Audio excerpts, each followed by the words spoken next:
இந்த யூரோக்ளிதன் என்ற ஆவி 500 கிலோமீட்டர் இந்த பயணத்தில் துரத்திக்கிட்டே வந்திருக்கு.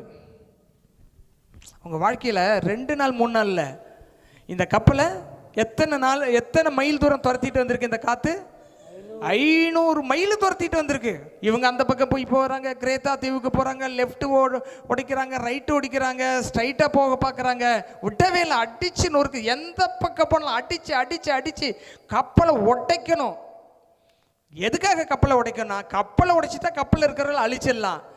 276 பேரை பற்றி கவலை இல்லை, ஒரே ஒரு ஆளை அழிச்சிட்டா போதும். நம்முடைய நோக்கம் நிறைவேறுன்னு நினைச்சு அந்த காத்தடிக்குது.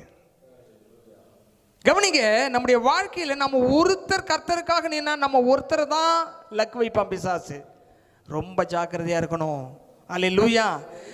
இங்க யூரோக்ளிதன்